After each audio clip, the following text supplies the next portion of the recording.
Bună ziua, dragile mele! Astăzi o să vă pregătesc pui cu smântână. Pentru asta avem nevoie de pui. Eu am aici aripioare de pui și copănele, smântână, puțină făină albă, sare, piper, usturoi și puțin ulei.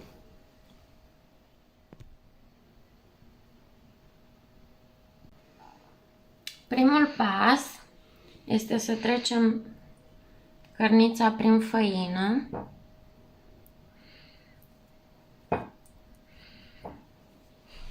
Și o să le scuturăm, pentru că nu e necesar multă făină, doar pentru a le da o crustă.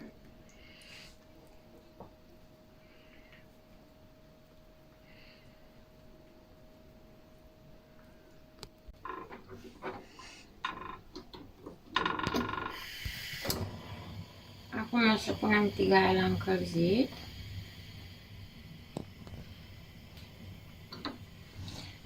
Și vom adăuga uleiul.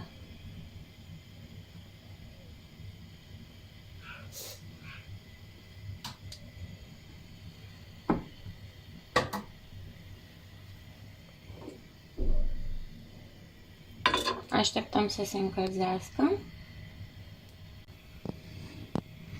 Uleiul s-a încălzit și vom adăuga cărnița.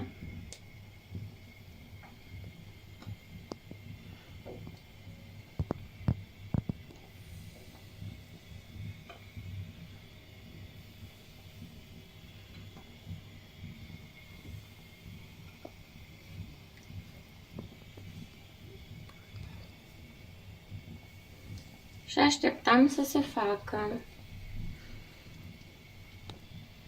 Noi între timp o să pregătim și usturoiul pe care îl vom pisa.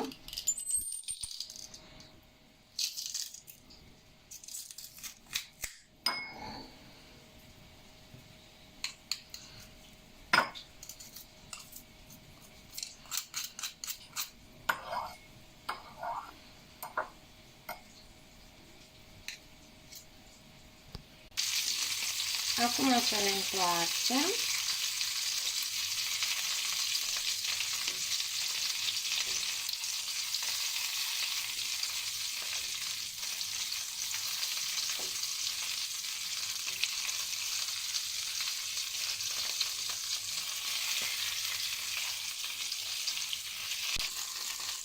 Usturoiul nostru începe să capete culoare, dar îl vom mai lăsa puțin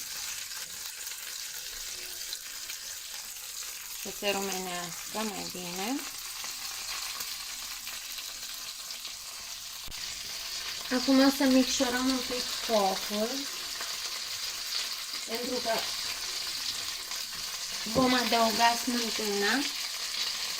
Smântâna trebuie ținută la temperatura camerei.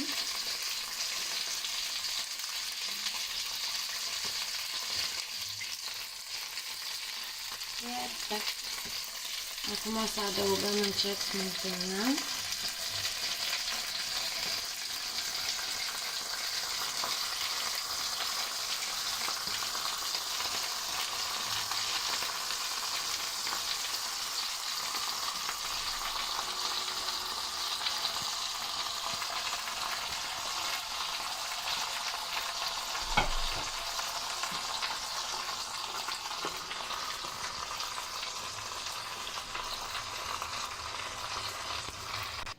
Acum este momentul și pentru usturoi, pentru sare,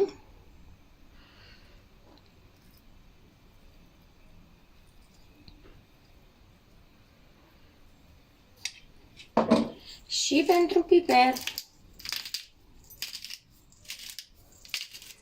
Și o să așteptăm să fiarbă la foc mic până când se îngroașe smântâna.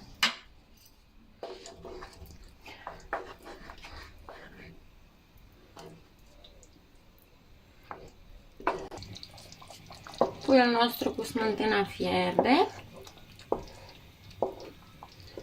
și o să așteptăm să se mai îngroașă.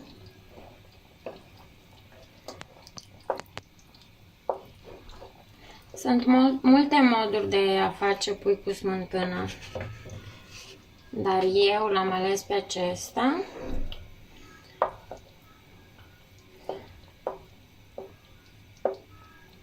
Pentru că așa m-a învățat mama mea dragă.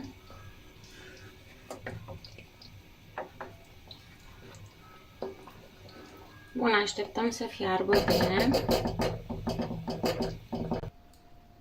Ei bine, dragile mele, cam acesta este rezultatul. Pui cu smântână. Și dacă vă place prezentarea mea, nu uitați să dați like și să vă abonați pe canalul meu de YouTube. Poftă bună!